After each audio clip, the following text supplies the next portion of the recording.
2 weeks. It's been 2 freaking weeks since the Norfolk Southern train derailment / toxic mushroom cloud explosion in East Palestine, Ohio. These poor people were essentially nuked, and for some reason, our president and his transportation diversity hire, Pete, don't seem to give much of a hoot. When the pair of incompetent idiots aren't ignoring the situation altogether, which Pete did for 10 whole days, they are instead making light of it as if Technicolor water, dying pets, and toxic fumes are just par for the course. While this horrible situation has gotten a particularly high amount of attention, there are roughly 1,000 cases a year of a train derailing. Don't worry, good folks of East Palestine, Ohio, and the millions of people that rely on that river as a water source. Your grandchildren may sprout legs out of their freaking ears, but you should know this kind of thing happens more often than you'd think. This is an abomination. Pete Buttigieg should load up his husband, Chasten, and make a little family trip to Ohio and stay there until the good people of that town have some resolution. But he hasn't stepped foot there. He lectures us about the situations he's barely addressed from some white box office in D.C. And what about FEMA? They finally decided this toxic fallout was worth their time after telling us late last week it wasn't really their job. But in miraculous timing, shortly, like very shortly after former President Donald J. Trump announced he would visit East Palestine, all of a sudden FEMA decided they'd take a whack at it. Unbelievable. But where is our current president, you ask? On vacation in Delaware? Noshing an ice cream cone? No, even worse. His happy ass is in Poland to mark the 1-year anniversary of Russia making that minor incursion, as he called it then, into Ukraine. This is such a slap in the face to the American people, whether you're in Ohio or not. Biden doesn't care about you, about us. And the lower class white people who voted for Trump in East Palestine, he really doesn't give a rip about you. This is worse than a dereliction of duty. This is utterly despicable. And the fact Joe and his administration are so shameless about it speaks volumes. Maybe if the people of Ohio wear tracksuits and identify as money-hungry weasels, Joe will give a damn. But until then, raise your rainbow gas ribbon water and cheers to that. I'm sure it's going to be just fine. You trust the government, don't you? It's not like we've been collectively lied to for nearly 3 years by public health and safety officials or anything, you paranoid conspiracy theorists. My next guest has been warning about this for years while the left disingenuously obsesses over climate change and CO2 emission treaties. Real and dangerous hits to our water and air quality have been brushed off. Case in point, East Palestine, a.k.a. Chernobyl, Ohio. Joining me now is former senior staff of the U.S. Senate Environment and Public Works Committee and Climate Depot publisher, Mark Morano. Mark, it's great to see you again. And when I saw everything going on in Ohio, you're one of the first person that I checked your Twitter account to see what you had to say. So I want to just get your top line thoughts. Is it indeed safe for the people in East Palestine, Ohio right now? I would say absolutely not. And when you're dealing with chemical exposure, Tommy, and I worked in the U.S. Senate Environment Public Works Committee, and we had hearings on this, we had EPA, and it's really the dose makes the poison. So the problem is we're not talking about, particulate matter, trace elements, from 10 years earlier. We're talking about, as we've all seen, a mushroom cloud in terms of atmosphere, and we're talking about soil quality and water quality, and we're talking about a high immediate concentration from an event that just occurred in a very small area. So what I find amazing is the EPA and the governor, who's a Republican, so we can have bipartisan criticism here, Governor DeWine, have just been clueless on this and say, well, our tests show. Well, they're not really releasing the test. They're allowing third-party companies with affiliations with the railroad to do the test. So I would say absolutely not. And if it were myself and my family, I would get them out of that immediate town and area until further evaluation could be done. And it might be some time before it is actually safe. What's so sad is that I'm sure the people in that town would love to get the heck out. I'm sure that they would love to go stay at the 4-star hotels that we have illegal immigrants in New York City. But unfortunately, a lot of people in that community don't have the resources or the funds to be able to relocate for a period of time. But you mentioned the EPA. Now we know that FEMA, over the weekend, miraculously, they decided that they wanted to go and do something that they previously said that that wasn't really their jurisdiction. But these people here, they're being told, maybe you want to drink bottled water. Your water looks like a rainbow, but it's also kind of okay. I mean, I wouldn't wouldn't drink that water for nothing. But what about just being there and breathing that air? Is that in itself dangerous enough? Yes, it very well could be. It's still unclear how dangerous and what the long-term impacts will be. But you mentioned FEMA. I mean, this is something where you talk about equity. I mean, this is a very poor rural area. Now, I think the problem is, A, it's not about climate. B, these are predominantly a Trump area. If this were, say, an inner city area that voted heavily Democratic, I think you would get a lot of immediate attention. If this were, say, Beverly Hills or Georgetown or the Hamptons, I think you'd get a lot of immediate attention, media attention, and government attention with white wealthy areas. But because these are poor, rural, white area that's conservative, no one pays attention. The fact that FEMA wouldn't even immediately declare a government disaster, you have people who can't afford hotel rooms to leave, who can't afford the bottled water, have no way to get it and transport it. Instead, they waited until enough pressure built in the media where FEMA, 2.5 weeks later, finally says, all right, we'll declare it and we'll get involved and we'll get a disaster area. That's a long time, and it's only because of public pressure from people like you, Tommy, and the media that is willing to actually take this head on and not just ignore it. We talked about this over the weekend on the Big Saturday and Sunday show on Fox News, and it's something that really stuck with me because we are putting a lot of pressure on this story over at Fox, and other conservative outlets are certainly making sure that these people get the attention that they deserve, and we're trying to draw a lot of eyes to this area that's been largely ignored.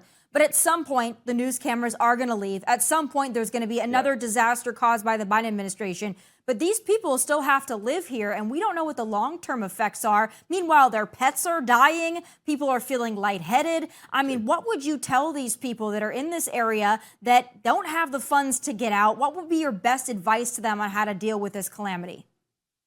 Well, the best advice at this point is to get yourself out, get it evaluated, and demand accountability, demand your government. They have ways of cleaning this up. They have ways of doing soil remediation. I mean, this is what the environmental movement specialized in for decades, was toxic waste cleanup, remediation, cleaning air, water quality. We've actually had a pretty good track record. Since the first Earth Day, the United States has radically improved air and water quality, while at the same time increasing economic growth and population control.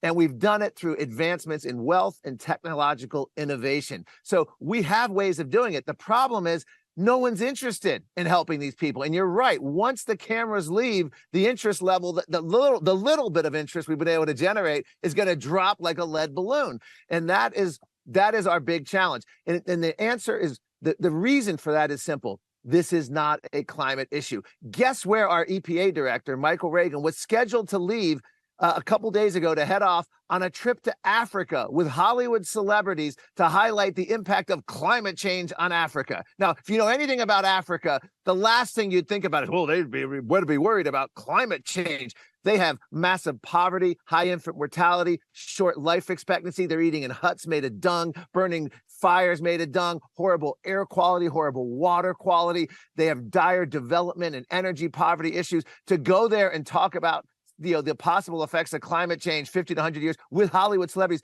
This was reported by the White House correspondent, and then immediately within a couple of days, the White House had to cancel this EPA trip because of bad optics while the train derailment is happening. So now the EPA chief is finally planning on heading to Ohio now to see this firsthand. But it's, again, 2.5 weeks later, 3 weeks almost?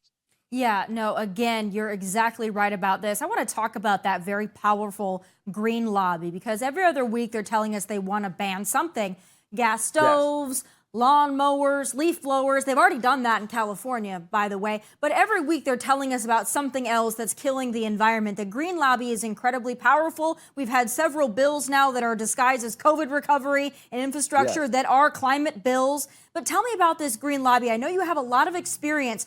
Is their goal the environment, or is it globalism? What have you seen, and what do the American people need to know about this issue that really is highly emotional and it fools a lot of people?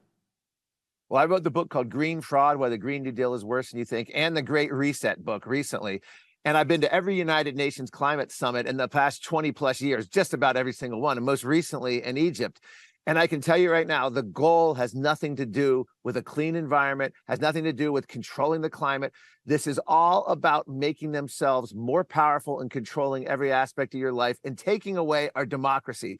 Now, before we even talk about this, the most important thing to understand here is March of 2020 changed the entire climate and green agenda forever. And what happened in March of 2020? COVID came, and we had the COVID emergency declaration and COVID lockdowns, where every mayor, governor, county supervisor, president, prime minister could overnight become a dictator and declare churches closed, offices closed, schools closed, cancel weddings, funerals, whatever they wanted, stay-at-home orders, and ban backyard barbecues without a single vote of democracy. And what happened was the environmentalists were at first really jealous. They were like, why they're getting all this? We've been calling for this kind of stuff for years. And they had called at UN summits, climate summits, called for planned recessions to fight global warming. Well, it was a COVID lockdown, but a planned government recession. So what happened was the climate activists got their act together, and they realized, as Jane Fonda said, COVID was God's gift to the left. We had Jamie Margolis, a teen climate activist, say, if we can shut down the world for the climate, for the virus, we can do the same for climate. John Kerry said the parallels are screaming. So their new template going forward is to bypass democracy. There's an effort underway to get Joe Biden to declare a national climate emergency, which would give him 130 executive powers, which would extend to mayors, governors. They'll be able to do things like ban gas stations, limit the hours, start doing more bans on gas-powered cars. They'll be able to do all sorts of energy restrictions without a single vote. And that's what we're finding. So whenever you wake up every day and gas stoves are banned today, they're going after your other appliances another day, they're banning meat one day, you wake up and you find out that the internal gas-powered cars are banned, you wake up another day and you find out that high-yield agriculture is being banned in Europe and Australia, coming to the US. It's frightening. You say, what's going on? Well, what's going on is the once free West is now emulating one-party authoritarian rule China. Everything now is done. Notice the Green New Deal was never voted by Congress. It was introduced in Congress. There were no hearings. There were no town halls. There was no switchboards lighting up. There were no constituent outreach. It never needed to be voted on because the Biden administration's made every cabinet agency a climate agency. And we now have all these executive orders going forward, and we have this corporate government collusion. So to sum this up, Tommy, there's an intentional collapse of our energy. We're seeing it globally right now, particularly in Europe, coming to the US, California with the highest rates. Intentional collapse of our transportation, banning gas-powered cars by 2035. There's no way electric cars will replace it. This is going to create car shortages a la Cuba. You're going to have one government ordained car a la East Germany, which they had the old East German Trabant, where people would be on waiting lists for years to get it. You have the collapse of our agriculture, bans on meat eating, making meat rare and expensive, bans on the high-yield agriculture, creating food shortages. Bill Gates, #1 farmland owner, pushing lab-grown meat, synthetic meat, grown in a steel vat that's got stem cells from an animal. It sounds absolutely disgusting. Printed on a 3D printer. You're going to have your what's for dinner, honey? Oh, a steak. I'm printing it up on the printer. It'll be ready in about 20 minutes. And this is what they're actually talking about. Of course, they're collapsing our free speech through corporate government collusion. And they're also now collapsing our medicine. We have the anesthesiologists wanting to lower anesthesia because of the carbon footprint of anesthesia. American Cancer Society worried about the carbon footprint of cancer care. This is bonkers from A to Z, Tommy. This is what's happened just since March 2020. They've gone full insane in the climate agenda because they now realize they don't need democracy. They don't have to worry about votes anymore of elected officials. Well, I said for a lot of reasons and in a lot of areas, you mentioned voting, COVID really was the trial run to see how many freedoms, rights, and privileges they could take away from the American people and the people of the world, quite frankly, to see how upset we would get and how much they could talk us into. And they discovered that if they use fear, they can talk people into a lot, which brings us exactly right back to the climate conversation. And I guess that's really, Mark, what my biggest fear is because so many stupid young people use climate change as a religion, and they think that it's about saving the environment. They think it's about the animals and the trees and the wildlife. They don't understand that they are pawns in a game, which is a globalist agenda of control. And you're exactly right. All those things that you mentioned, we're seeing them creep in, and they have a long game strategy where little by little they start stripping away things and they recondition the American mind and spirit. But you mentioned China, which is another thing that I always try to hammer home to people. When we talk about electric vehicles and all this green energy, the country that benefits the most from that is China, because they control these batteries, a lot of these minerals, they control solar panels. How excited is China about this green revolution that we're having in the U.S.? I mean, I hear like CNN anchor Cenk Tapper, oh, the electric car, of course, that's good for the environment. And people say that with a straight face, solar and wind. All we're doing with green energy is literally offshoring American domestic energy, which we should be the leaders of the world, and actually were a few years ago before COVID. For the first time since Harry Truman was president, we had more domestic energy production than consumption, more exports than imports. We were literally at 1952 American almost monopoly on good old-fashioned energy. All the collapse of lockdowns and then the Biden administration policies come in. And so what's happened is all we're doing is empowering China from beginning to end. We can't mine in America. The Biden administration just shut down mining for rare earth minerals in Minnesota, at the same time authorizing the purchase of it from the Congo. The Congo mines are owned by Chinese companies. It employs kids under 10 years old, 6, 7, 8 years old. We now have the video evidence of this. It has the worst human rights conditions, the worst environmental conditions. And yet you have these Starbucks latte liberals who will be like, well, I don't want fossil fuels. They're bad for the environment. We're going to buy our solar panels, and 80, 90%, the latest estimates coming from China, we have to buy them from. Windmills, which have their own problems with lack of energy, reliance on China, rare earth mining. And then, of course, the EVs, which make no sense whatsoever if you're worried about the environment. You're talking about a nightmare to recycle. You're talking about EVs taking 500,000 pounds of materials to make significantly more than any gas-powered car. And of course, you're talking about them being needed to be recharged on grids that are being basically powered by coal and oil, natural gas. So the idea of an EV being green is absurd. The entire green agenda is crippling the United States and empowering China.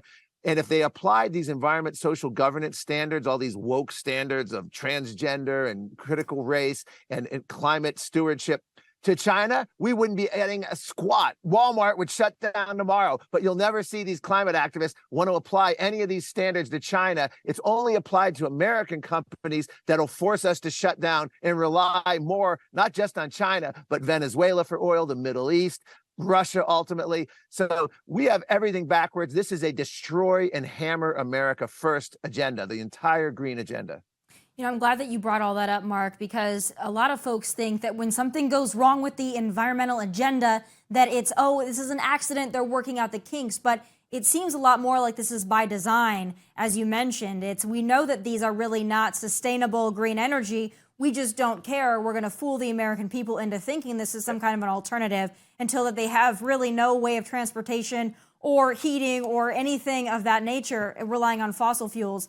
Mark, I'm so glad that you brought all this to our attention, and I hope the American people wake up. This is not about the environment as we're seeing. This is about control, and you're exactly right. Thank you for sounding the alarm, giving us all those warning signs, and I hope to have you back very soon, because I'm sure that this is just the tip of the iceberg. Well, thank you, Tommy. Appreciate it. Yes, as Vladimir Lenin said, the worse, the better. That was his slogan during Tsarist Russia. They want to create chaos, and they are. Energy, transportation, food. The more chaos they create, the more power they have, and the more people we dependent on government. There are already calls to nationalize our food industry, our energy industry, because the free market failed as they crush it with their government policies. Mark, you didn't leave us with a whole lot of optimism, but 2024 can't come soon enough. Maybe we'll have somebody in the White House that can reverse all of that, because it's looking bleak. But thank you for that uplifting message. I'm sure everyone feels a lot better now. I'll talk to you soon, Mark. Tommy, appreciate it.